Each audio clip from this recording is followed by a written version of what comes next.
Hello, everyone. My name is Rusty Pepper, and I'm the host of the Why Marketing Podcast. My guest today is Lori Marcus, a corporate board director, a board advisor, and if that's not enough, she also leads the direct-to-patient work stream at Harvard Business School's Craft Precision Medicine Accelerator. She comes to those roles having been a senior brand and marketing leader at large consumer companies like PepsiCo, Keurig Green Mountain, and Peloton. So, Lori, welcome to the show. Thank you, Rusty. Good morning. Good morning. Thanks for being on, and love for you just to kind of kick off the show this morning by just talking a little bit about yourself and explaining your background and who you are. Yes, great. So I feel like we'll spend most of the time talking about the professional side of my background and what I'm doing now. But what I'd like to do is just start off a little bit of a personal introduction. So Lori Marcus, grew up in New Jersey. I've lived in Connecticut for the past 33 years now. I have two grown daughters. The second daughter just graduated from college a few weeks ago. So we're officially empty nesters, which is really exciting. And they'll both be working in New York, which is near and dear to my heart because we live in Connecticut, just up the road. I'm a wife. I'm a daughter of a very feisty 92-year-old mother. I'm a sister. I'm an athlete. Personally, I'm a real health and wellness. I like, somebody say nut, and then I remind myself to say enthusiast, health and wellness enthusiast, eating healthy, getting up early every morning and exercising. I love to run. I love to spin and power walk and hike and all of that, and then play at golf. So that's just a little bit about who I am personally. Professionally, let me try and describe this. I usually describe my career kind of in 3 easy chapters. I'll lay it out for you and then leave it to you to probe where you might have interest on any of that. So 3 ways, 3 chapters. The first is sort of the academy consumer products years. Very fortunate. I spent most of my adult life working at PepsiCo. I was there for 24 years, really did everything that you can do in the area of marketing and general management, really across the whole company, different geographies. That was a wonderful experience. I left there to start my chapter 2, which was really the C-suite years. And I was a chief marketing officer, chief brand officer, chief product officer. I worked in retail. I worked at Keurig Green Mountain up in Boston, interim CMO for Peloton Cycle here in New York. And that was great. That's really where I got my chops on e-commerce, social, digital, direct-to-consumer, all of that, which was a really nice complement to the work that I had done at PepsiCo, where you're marketing directly to consumers, but you're really selling through retailers, be those retailers or food service and hospitality retailers. So those were the chapter 2 years. Great experience. Feel so blessed to have had that experience. But I realized at some point that the thing that I had trained my whole life for, to be a C-suite executive in these major companies, great brands, that I just wasn't so enchanted by it anymore, and I wasn't loving it. And I realized I was ready to do something, kind of the next chapter. And so my chapter 3 has really been more of a portfolio career. And that career is, I still work full time, but it's much more self-propelled. I work across a number of different industries and really different areas. So it's part corporate board work. I sit on 4 corporate boards. I also do board advisory work with founders of early stage companies. Of course, I have my nonprofit boards. Then I work part-time for a precision medicine accelerator that's run through Harvard Business School, funded by the Kraft family. And then I'm just really getting going on kind of the third piece of that, of my chapter 3, which is executive coaching and keynote speaking. So it's a full plate. Super interesting. No day is like the day before it. And I really love it. And I'm probably about 2.5 years in, and I'm hoping that it's 2.5 years into what's going to be a multi-decade chapter 3 that will take different turns. And I don't have to know today exactly what it's going to look like. I love the enthusiasm that you have. I also love the way you told your story. I mean, thank you. Chapters. I think it was a very creative way to be able to explain really the tranches of your time that you spent building your career and everything that you've really gained from each of those different chapters. Now, I think is interesting is, and looking back at your background, you actually went to school to become a marketer. This is something you always wanted to do. Yeah. What's interesting is, so in full transparency, so I went off to college. I went to University of Pennsylvania. I had no idea what I was going to do. I was good in high school. I was a good student. I worked very hard. I got the math award and the French award in high school. Wasn't quite sure what I was going to do with that in college. My father, may he rest in peace, I think was actually a little bit of a feminist before his time. He had 2 daughters, and he was very focused on, we must get skilled in a way that we could always support ourselves. I mean, I think he wanted us to get married and have families, but he was very focused on the fact that he wanted us to be able to support ourselves. And so in an odd way, while they loved the liberal arts education, I think they pushed us to do things that were a little bit more pre-professional. So I wasn't quite sure when I went in. I started in liberal arts, and I wasn't really sure what I was going to do. Again, being good at French and math and things like that. I ended up my sophomore year actually transferring into the Wharton School, and that was just a great move for me. I took a marketing class, I think first semester sophomore year, and I feel like it changed everything for me. Everything sort of fell into place. I wasn't one of these kids. My mom always said I should be a lawyer because I'm, pretty good at stating a case and standing up and fighting for it, but I'm a very slow reader. And so I thought that really wouldn't work out well because I knew there was a lot of reading to do if you were going to study to be a lawyer. And when I took a marketing class, everything sort of fell into place for me because marketing is this really interesting breed of, even at that time, many years ago, analytics. And, it's conceptual, it's creative, it's strategic. Again, you have to be analytical, but there's also a physicality to it. So the whole notion of the 4 Ps, product, price, packaging, physical distribution, promotion, everyone says the P's differently, but that notion that it's very concrete, it's not like macroeconomic theory or higher level math where I couldn't envision it, or even things like accounting where there was sort of a right or a wrong answer. None of that really gelled with me. And when I took marketing, it all fell into place because it was such an interesting blend of all those different skills. And again, there was something really concrete about it. You could go to a grocery store and hold up a package and look at it and realize that somebody had obsessed about what the wording was going to be, what the graphics were going to be. The other thing about marketing, which I didn't learn until years later when I was at PepsiCo and I was actually kind of doing the craft, was, so think about classic brand management. And I remember describing at some point talking to somebody, it was probably one of my parents' friends, and I was describing what I was doing. And I was maybe an associate product manager on Mountain Dew or something like that. And I would describe to them what was in that. And they'd say, oh, like a new product. Do you physically, are you a chemist? Do you make the product? No, I don't do that. Oh, the commercials. So you're behind the camera and you're the one who's shooting the commercial. And you're like, oh, no. I write the creative brief and direct the agencies making the commercial and the graphics. So you draw the graphics for that. No. And you realize how much influence leadership, driving impact through others, how much all of that is necessary to do marketing and kind of classical brand management. And I feel like in some ways that was such a natural fit with my skill set as well. I have said many times, a little bit overly self-deprecating, but I always say, I don't know how to do anything, but I know how to get everything done. And I think in hindsight, that was something I didn't realize being a sophomore sitting there in my Wharton classes in marketing, but I think it was a really good blend of my skills and passion and, a way to make a living for myself and for my family. I would certainly say it's definitely served you well. Thank you. It's nice to hear that when people find something, especially during college, those are the years that most people kind of struggle to figure out really what do they want to do. They get pulled. Yeah. Do I go follow my parents' footsteps, or do I go where my friends are going? And to try to navigate those waters at that age and really find something that you've really felt like, boy, this is what I want to do. Yeah. I love that.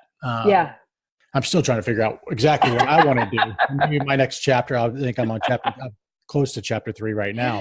That's okay. Please, God, we'll all live long and full lives with many chapters and kind of keep, the word pivot is so overused right now, but I like to think about you just keep it's not even reinventing yourself. It's just kind of keep refreshing yourself and, taking on new skills, doubling down on certain things that you like. And then, sometimes there's these moments where where there's, big changes and you sort of jump off the diving board and you do something that's a little bit scary. And I think having that blend of chapters that are a little bit more incremental and some that are a little scarier and more dramatic, I think hopefully it makes for a really long, full, interesting, and productive life.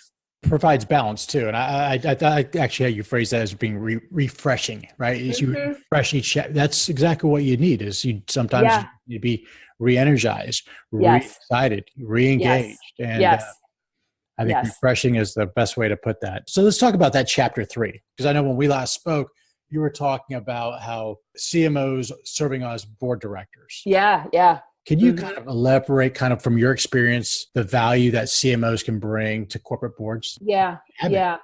So I think, and I would say CMOs and certainly operating executives overall beyond kind of your traditional CFOs. So I was lucky. I started my board service actually 15 years ago. I joined the board of the Multiple Myeloma Research Foundation. And we can talk separately about why I actually think nonprofit board service can be such a great way to prepare yourself ultimately for corporate board service, both public and private companies. But what I love about the board work that I do, and most of the boards that I sit on, I'm the one person who's kind of a classically trained marketer, brand expert, social media, e-commerce, digital marketer. I'm the person that kind of brings that skill set to the table. The others tend to be more, retired CFO types, bankers, et cetera. And it's just, I think it's two things. I think one is in many cases, you are the person that was, a P&L owner, an operating executive. And I think there's a way that you relate to the management team in terms of understanding what they do day in and day out that I think is really helpful. The other thing is in so many of our boards, we're talking about, launching products online, launching a direct-to-consumer business, selling through Amazon, redoing our loyalty program, working not just with retailers, but also with e-tailers, like a Walgreens.com or CVS.com, opening up new channels of distribution, connecting with consumers, storytelling. And I think it's very important to have somebody on the board, not who's doing the work of the organization, but who can so comfortably talk that language with the management team, know the right questions to ask, know where to probe, and to really serve. If you think about a board director from the standpoint of, CEO succession and management succession, corporate strategy and enterprise risk management, it seems so odd to me that there are still boards today that don't have at least one person sitting on their board who's an expert in all of the areas that I just described.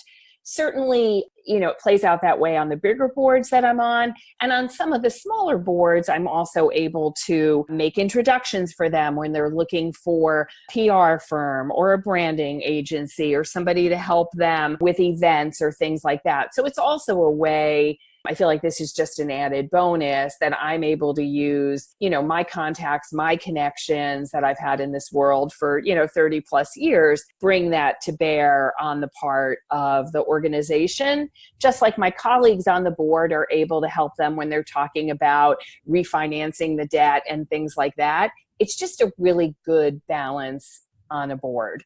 So I think it's great. I would love to see all boards get to the point where they don't just have, CFOs and CEOs on the board, but also people with marketing, digital, e-commerce experience, as well as, cybersecurity and other things like that. Why do you think that most boards haven't gone more that route? It's a really good question. I think like many things, as I think about boards, there's so much inertia. So a real passion point for me, and I promise not to hijack your podcast, is that if women on boards, it's the numbers are just crazy in terms of the opportunity that there is, I'll say it in a positive way, to have more representation of women on boards, especially large corporate boards.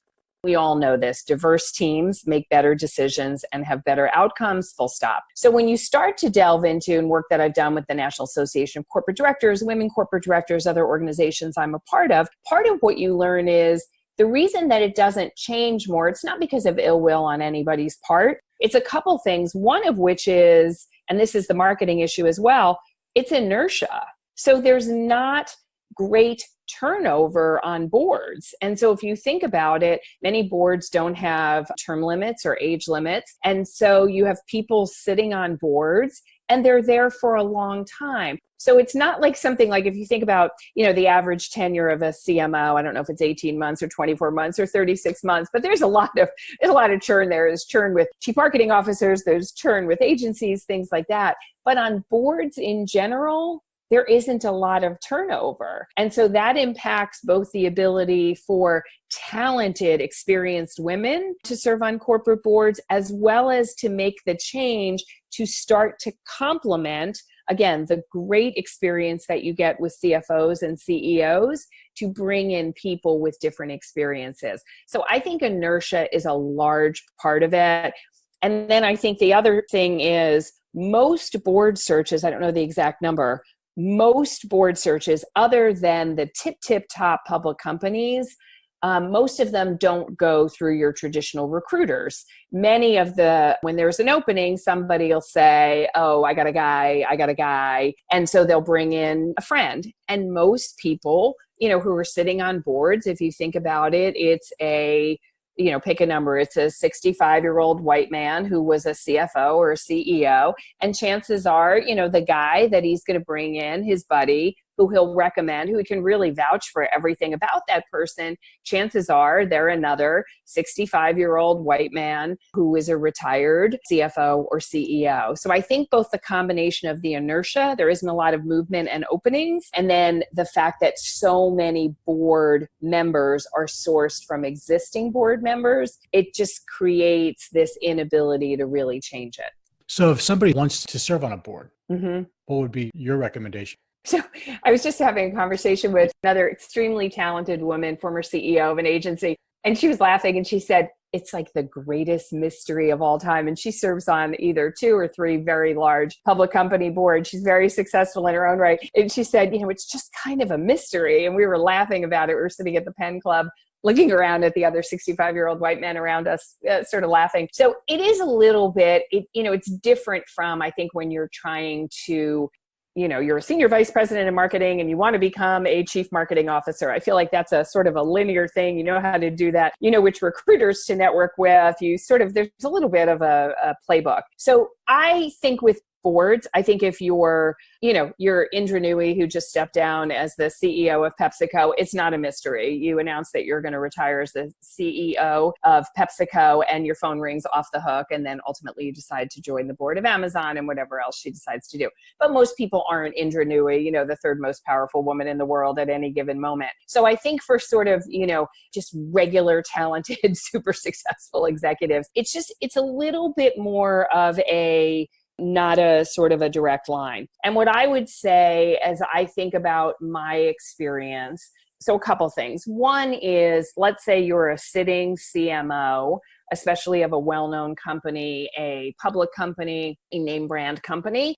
Oftentimes the first step is letting your intentions be known to the universe. Let it be known to your CEO, to other people on your board, your head of HR, all those kind of things, the search network that you know about, putting together a board bio and a board resume. I think if you're a sitting C-suite executive, there's kind of one path. In my case, I thought about that a lot, especially when I was at Keurig, Chief Brand and Product Officer of a $5 billion public company. And the reality of it was, between our monthly operating reviews, our monthly product plan meetings, our quarterly board meetings, our corporate earnings calls, my calendar was booked pretty much 4 days a week, every day, every week. So I couldn't barely make it to my nonprofit boards, let alone if I were going to join a public company board where you're committing to 12 days a year and you do not miss those dates. So I'm always a little bit in awe of people who were sitting C-suite executives who were able to land their first board seat while they're in that operating role. I could not figure out, quite honestly, how to do it. It was enough that I could get home from Boston, do my laundry on the weekend, see my family, grab a workout, grab a latte with a friend, pretty much in addition to my job. That was kind of all I could do. So then when I left, I was in this position where I said, okay, when I left Keurig, I said, I'd like to now sit on corporate boards and do public speaking. And I remember people said, well, how are you going to do that? And I said, I have no earthly idea, but I'm just going to put one foot in front of another. I'm going to make my intentions known to the universe and I will figure it out. So to answer your question, I think in my case, I had joined a nonprofit board, like I said, 15 years ago now, which ended up being great experience for me and really taught me what it's like, the whole notion of governance, working through others, doing long-term strategy, not necessarily be the one that's writing it and presenting it to the board, but actually being on the other side of that table. I learned a lot through my nonprofit boards. And so what I did is what people say to do, which is let everybody on the planet know your intentions. That's people you sit on your current board with, people in your professional network. I got more involved with National Association of Corporate Directors, and it was every recruiter that I knew, I asked them to connect me. I tended to know the people that were doing the marketing vertical or the CMO vertical. I asked them to introduce me to the people that did the board work within their practice.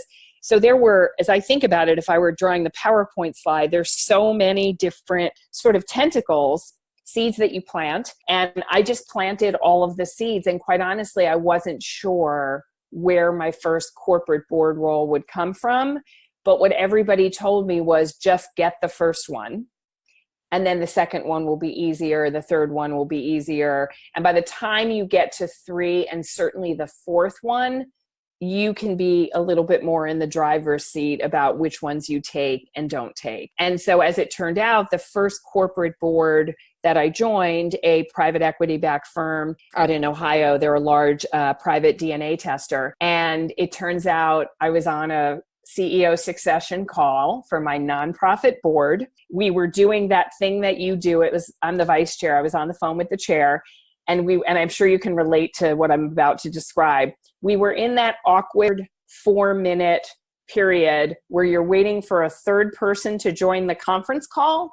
They say they're going to be late. So you need to make small talk, but not so personal small talk that when the other person joins on, you're not talking about your hopes, your dreams, your fears, and your marital issues. And so this guy's name is Mike. So Mike and I were talking and we were sort of having that kind of adult conversation about, oh, Mike, are you still working for XYZ firm? And he said, no, did I not tell you? We sold the company and now I started a private equity firm. And he said, oh, are you still commuting to Boston, with Keurig? And I said, no, I really needed to get back to Connecticut. I'm back home. I want to join corporate boards. And he said, oh, that's so funny. Our company just bought our first U.S. investment. We just invested in a company out there. We're looking for an independent board director, somebody who has both retail and branding, direct-to-consumer, and healthcare experience. Is that something that you would be interested in? And like I said, it was just one of those things. It was a make your intentions known to everyone in the world because you never know. And like I said, that was my first board. I joined that in early 2016. I'm actually the chair of that board, which was kind of a big leap. And I feel like the second board, I was much more confident as I talked to people about joining my second board, because I wasn't talking about theoretically what I could add. As a for-profit company board director, I had actual experience doing that. And so it's a little bit about the universe doesn't really want to take a chance on you. They say they do, but they really want things to be kind of assured. And then a large part of it is also you have the confidence because you've sat on that side of the table and you understand how to work through others and sit on the side of the table where maybe you're asking more questions than you're answering. So it was a combination. Just talking about the board in itself and how you get there. I mean, makes me want to go join a board right now just because I'm like, okay, I got to go figure this out. But you've been audio cast. You can just, you can tell the world your intention. I need to be on a podcast. Yeah. So but just how you got there and putting yourself out there. I think that's so important because so many people don't do that. They kind of keep it to themselves. Yes. When the saying is pretty true. The squeaky wheel gets the grease. Yes. Gotta let people know. I think people are so afraid that the impressions people are going to get by saying those things. That's how you get ahead. Yes, absolutely. And I think, and that's something I think I'm better about that as a chapter 3 adult than I was in my corporate career. I was often guilty, on that continuum where on one end, somebody's like in their office doing the work and just thinking the work is going to get them noticed. And then on the other end of the spectrum, and these are the far ends of the continuum, you have people who really don't do anything and they're just out there politicking. Let's just say that neither end of the spectrum is right. I think especially in the early days of my corporate career, I was probably a little bit guilty of the person who was like in my office doing really good work and just thinking the work would speak for itself. And I think I had to push myself out of my comfort zone and realize, okay, 95% can be the work, but 5% has to be you advocating for yourself and talking about the work. So I think I've gotten better about that over time. The other thing, and I apologize in advance because I'm going to botch the title, but there's a great book. It's a Deepak Chopra book, and it's about, again, apologize, I'm going to get it slightly wrong, but it's about harnessing the unbelievable power of coincidences. And it's sort of that notion, I use it all the time, which is about just letting your intentions be known to the universe. And whether it's you're looking for a job, whether it's you're looking for someone to paint your house, or it doesn't matter what it is, a caregiver for your mother, whatever it is. Certainly people do this much more instinctively now with social media. They just put things, hey, I'm looking for XYZ. But I think harnessing that power of the magic of the world, when you state your intentions to the universe, and to everybody and you put things out there and you kind of open the door mentally, physically, emotionally, metaphorically, and then things start to come your way. And so I think a lot of it for me has been this combination of a little bit more of the confidence, leaving a little of the imposter syndrome at the door, and then also when there's something that I want to do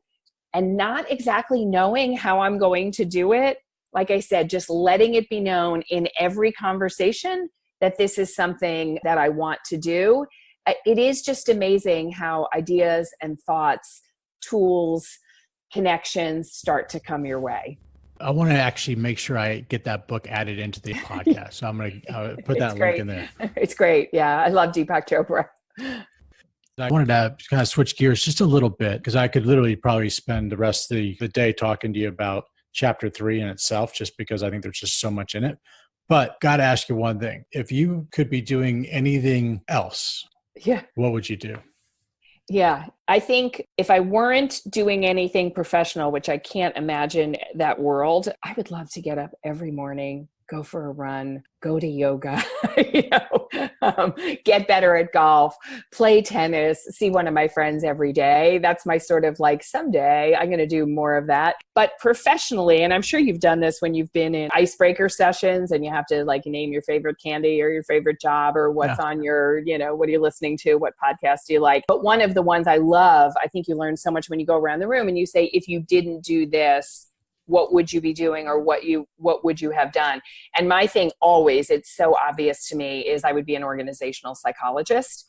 I am fascinated, riveted by how organizations work. I mean, I think it's the same gene that got me into consumer marketing, how consumers work, why they do what they do, why they buy, all of that. I've always been fascinated by that. But that same kind of thing, I mean, having spent, 30 years working in corporate America, I am riveted by why organizations behave the way that they do. And I'm also really fascinated by the whole future of work, the role of technology, the whole skill building, kind of reskilling yourself, upskilling yourself, and reverse mentoring, all of those things. And I think that I'm not going to go back and get a PhD in organizational psychology, but I think that as I've spent a lot of time trying to get really smart in that area, I think it will help me greatly as I add, C-suite level executive coaching to this chapter of my professional life. And I was sitting here thinking you were going to say, I would go climb Everest. I would, all the energy you have, it would be like, I'm going to go, Yeah, I would like to do. I'm a like a long time slow and short distance runner. I do 5Ks all the time. And so one of my like very short-term goals is I'd like to do a 10K. So my aspirations on the athlete side are fairly modest. But yeah, I'm afraid of heights. I'm not going to Everest anytime. Not making that. No. No. I can't blame you. I don't like cold, so I would just not yeah, do very go. Yeah, I don't like cold either. That eliminated me right away. Yeah, exactly. Now, if you had one piece of advice you'd give your younger self, what would that be? So I think for me, I mentioned sort of this imposter syndrome a little bit ago. I kind of threw it out there. And I think for me, I'm such a classic, such an archetype of your classic overachiever, and, a towering strength of overuse becomes a development need. I'm such a sort of a high achiever, really, hard on myself. And I think for me, for a lot of my career, the things that came naturally to me and that I was legitimately good at, sort of leadership, being a conceptual thinker, creating great culture, leading and working through others. I mean, so many things that, public speaking comes very easy to me. There's a lot of things that come easy to me, and I'm, no false humility, I'm good at. I didn't value those things. I just thought, well, yeah, those are just easy. They don't count. And I almost didn't credit myself with any of the things that came naturally to me. I sort of only focused on either the things that I wasn't good at, that I had to overcome to get to the next level or get the next job. And I also think that I over-focused on the things that I wasn't good at. And like I said, legitimately, there's a lot of things that I am good at. I've spent time over a long career trying to take the things that I'm good at and get better at them, get great at them, think about what it would look like if I were the best in the world at that. But I think for too long, I was overly focused on, like I said, not valuing those things and overly focusing on the things that I'm not good at. There's tons of things I'm not good at. And I think if I were giving advice to my younger self, it's not the advice that people give young people now where they say, do what you love and only focus on what you're good at. It's not that. But I think like most things, there's the continuum. And I was so at the end of the continuum, which was, don't value what you're good at and then overly focus at the things you need to get better at. I think I would say to my younger self, you know what, move a little bit along and be balanced about, yes, understand what you're not good at and your weaknesses. You have to figure out how to get them to standard so they don't get in your way, but don't spend time trying to make them strengths. And also stop spending your airtime talking to the whole world about them. You should spend more of your airtime talking about the things that you're good at, seeking advice to how to get better at it, asking people to help you think about what it would look like if you were great at it, what it would look like if you could use that skill and be the best in the world at that. So I think I would give myself, younger self, the advice to be a little bit more balanced and value the things about yourself that they come naturally to you. Just because something comes naturally, it doesn't mean that it's not valuable. And I think I was a little messed up about that early in my career.